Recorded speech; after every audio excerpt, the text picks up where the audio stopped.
Hey y'all, welcome back to the channel. I got a video for you guys today that's going to be kind of special. It's a different topic than what I've covered so far. It's kind of to hold you guys over while I'm playing God of War Ragnarok so I can get a thoughts and discussion video up. So yeah, today I'm going to be talking about Mick Gordon and his experience with id Software during the development of Doom Eternal. Now, he has made soundtracks for games such as Wolfenstein, Doom 2016, and Killer Instinct, which is just a few of his portfolio. But this is not going to be fully detailed, as I would rather you guys read the entire article. So I will put it in the description, but I will be going over most of it, just not the finer details, which he does a way better job of explaining anyway. So let's get started. So COVID, which shook up the game industry entirely and created issues that hindered development for games such as Cyberpunk 2077,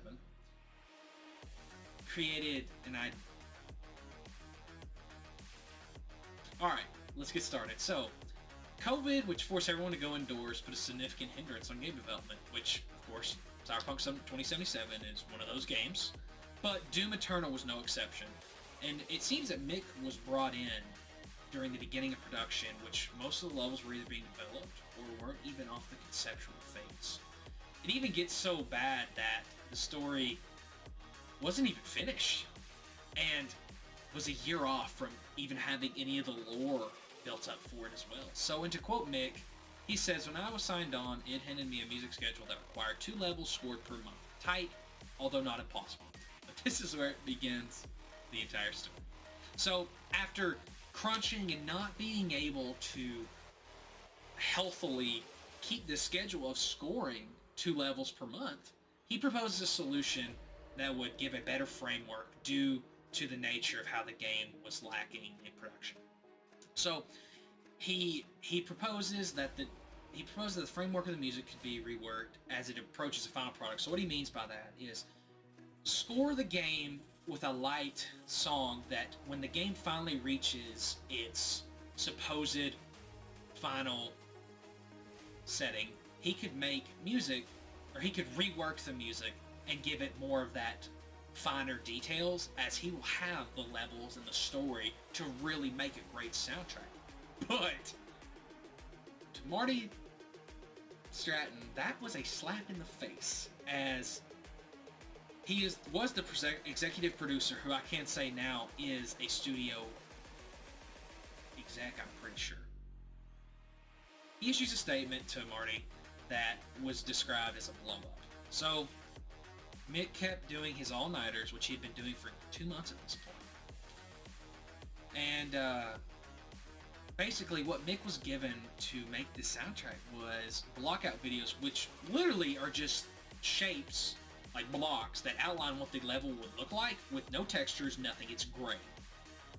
And also concept art text. So when the game began taking shape, of course, his soundtrack did not fit the game's vision. And now, from Marty's idea, or from Marty's mouth, these songs are rendered useless. And to quote Mick, "Hour-long levels where players traverse fantastic worlds with epic vistas and tricky platforming sections had just 30 seconds allocated to exploration music," because Mick was going off what he knew from 2016, which, if you've played Eternal, is not the same, as exploration was more important to that game. So, of course, this quote shows how the studio did not know the scope of the games months prior. So, the studio begins cutting him out of meetings, not answering emails, and auto-deleting music files every 2 weeks, which, when you're needing those, losing them every 2 weeks does not help your development of the soundtrack. So, also, I forgot to mention, he's not being paid for any of it. You what? Yeah, you guys heard me right. Mick Gordon was not paid for 11 months. id Software's excuse for this was that they no longer liked the music for the game. Then this happens. But Doom Eternal will release on November 22nd. Yes, yeah. E3 2019 announces Doom Eternal's release date of November 22nd. And Mick wasn't notified of this. To make it worse, they actually detail the collector's edition contents, which includes a Mick Gordon OST. He had no idea about. He wasn't even in production for it. So he emails id with the concern, and they tell him, "We didn't want to give you a distraction. What? Bro, what are you talking about, man? How could you distract the producer of your OST soundtrack that is going to be put in your collector's edition game, which is gonna cost hundreds of dollars? But no, it was just a distraction. So the game, of course, is on track for November 22nd, supposedly. Now, he's still being denied payment over and over, and he still finishes it. So, of course, he is paid for this, or for some of it. Remember, some of it. Just remember that key point. Game is delayed to March 20th, 2020. And what was thought to be kind of a, okay, this may help, it makes things worse. They don't get back to him on the OST. Marty does not email him back at all. He can't get in contact with anyone at it. They just keep ignoring him. So, Mick sends an email to Bethesda about it, and they agree to a release date of April 16th for the soundtrack. Now, granted, the game's supposed to come out March 20th. So, that's what they agreed to. The terms were this. It would include 12 songs for inclusion in the OST. All songs were to be selected by id Software. id had to have the approval, or had final approval, and he was required to release all of his source files, stems, raw assets, mix sessions, etc. And like I said, the deadline was April 16th. So then, it's delayed by id. But there was no contract for the OST. The contract was sent on March 18th, 48 hours before the game releases. 48 hours. What? What the fuck? That's when the contract is sent. But then, 13 days before the April 16th release date, Marty Stratton sends an angry email that demands April 16th has to be the final date, after being extended by Bethesda. Also, to mention, to make matters even better or worse, Marty threatens that if the demands aren't met, they'd come after him due to consumer protection law stating if the consumer did not receive the full product by April 20th, they could get a full refund. Collector's edition refund. Think about how much money that would cost id. So, this information, of course, was withheld from Mick until then, till that email. So, he's signed the contract. Oh, it's just so mismanaged. I can't believe, you just can't believe this happens. You can't make it up. So, of course, to add more fuel to the fire, id, this entire time for 6 months, had been making an OST with somebody else, which was horribly put together by copying audio files on top of one another, horrible crossfades, and more jarring changes. They had been working on this for 6 months. 5 hours from the deadline, id decides that they were going to release that version. And after working day and night, and to quote Mick, skipping Easter Day weekend to spend time with his family, he works on this soundtrack. And, well, this is what happens.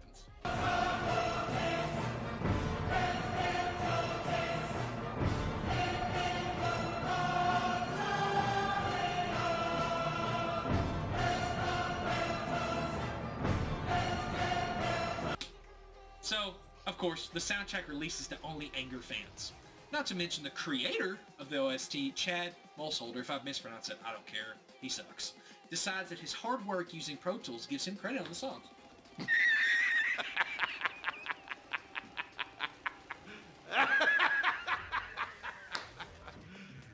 You serious? He gets to get credit on all the songs, because that's how it works. You know, woo! Then, after all this, a Skype call is hosted that ends in what could be a hopeful resolution after hours of angry back and forth, which Marty wants to work with Mick to create a joint statement to address the controversy to fix this album and have a great OST for the fans to enjoy. Well, this happens. You serious, my brother? So yeah, Marty now has trashed Mick's reputation and also lied about the entire issue that started this. Oh, remember I said Mick was only paid for some of the music? It used 2 hours and 22 minutes, while the entire soundtrack was 4 hours and 46 minutes, leaving an unused total to 2 hours and 24 minutes. So they used over half of the soundtrack, but only paid him for half, which is important because the game industry isn't unionized. So this can legally happen because there's no union. So he got paid unfairly due to what they used in from his composition. So, of course, Mick gets lawyers involved. And after having a back and forth, the settlement offer that he had proposed is withdrew, and they tell Mick the post was just the beginning. Oh boy, was it. They begin by making Mick remove any mention of Doom Eternal on his YouTube stream, on his personal portfolio, LinkedIn, anything. And then they offer him a six-figure sum to be hush-hush about everything after the Reddit post, and it ends in this issue. The terms of this money were, Marty would keep the Reddit post indefinitely, he'd never retract his false accusations nor clarify his statement, and his story would forever be considered the truth. Yeah, that's what is, of course, presented, as well as he could never discuss Doom Eternal, the OST, or the Reddit post at all. If he was ever asked, either on a Reddit AMA or just anywhere else in the sphere, no comment was supposed to be his reaction. He had to pledge he would never badmouth Marty or anyone working under the ZeniMax umbrella, and could never criticize anything developed by them. So he couldn't even criticize games. Like, they would sue him if he criticized any game. That's crazy. Especially with, like, kind of the rough road Bethesda's had, so. But Mick denies this because he did not want to sell his truth, so he denied it and did not want to be quiet. But, of course, due to this Reddit post, he had been getting threats this entire time of all kinds of you can think of. I will not mention any, as YouTube might get mad. So, like I said, you can read that in his statement on Medium.com. So, due to that, he hops on the r/Doom subreddit and begins to find the mods, and he links up with one on Discord and discusses getting it taken down, which it is. But after being up for 15 months, it is reinstated within 12 hours, and he is told by Marty's lawyers that he is not happy with it. Yeah. Little boy's upset. Little boy, wham, go get your milk, huh? Yeah, that's his reaction. So, of course, at the end of this, after all of this, this is done to protect this man's reputation in the games industry, which, to mention, he has not only torn down Mick Gordon's reputation, he's pretty much almost destroyed his career. I mean, hopefully we will see in the future that this does not do that, but, I mean, this is a career suicide for him. He has imploded his career due to these false accusations, which thankfully are being debunked by Mick and show what was going on truly. So, this story proves how you can get screwed in the games industry just like that. No matter if you are Mick Gordon or you're just a new composer trying to get in the scene. These studios will do you dirty. And it doesn't matter. Because at the end of the day, they're id Studios. Or I'm sorry, id Software. They will do whatever they can. And will. And you know, like the Helena Taylor issue with Bayonetta, of course that was proven, I think, to be a lie. It still proves that no matter what, any position you have in the games industry, you can be destroyed. I mean, look at game developers who have to do crunch time. They either do it or they quit. That's it. You can't have a healthy work environment. Now, thankfully, crunch is being reduced, or you can argue some crunch is healthy due to the game developers just wanting to fulfill their vision in the game.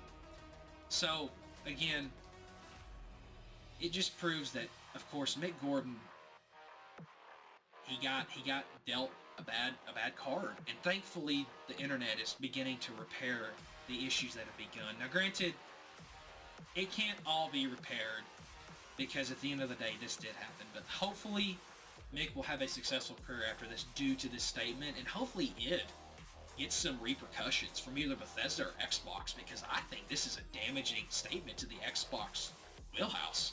I mean, Xbox of course owns them now, which is acquisition take place during this time. And it didn't help at all, of course, as you know. So, but I'm hoping Xbox does something, because this is ridiculous. At least Marty should be held liable, because this man trashed this dude's career, and it's not right. And I'm hoping Xbox does either demotes him or fires him outright. I don't think he deserves to be where he's at. He's in a position to hurt more people. Now, he's a studio executive. That means he has more power. And that's not right. And so I'm hoping Xbox or even Bethesda deals with this swiftly and correctly. Of course, because Starfield's their next game. This could hurt Starfield. And it's not even an id Software game. It's a Bethesda game. So, again, here's hoping that justice is done due to Mick's statement. And you've got to give respect for him standing up to the big guy. So, again, guys, that's all I've got for you. I know this was kind of a depressing video, but I hope you take some solace in this video as it proves that no matter what, you can always come out on top due to the public opinion. And you know what? There have been plenty of careers that this has happened, that they've bounced back. So, I wish the best for Mick, and I hope that he's able to make more great soundtracks for other games. But yeah, guys, that's it. If you guys enjoyed the video, please like, subscribe, hit the notification bell to receive updates on when I make videos. And yeah, guys, have a great day.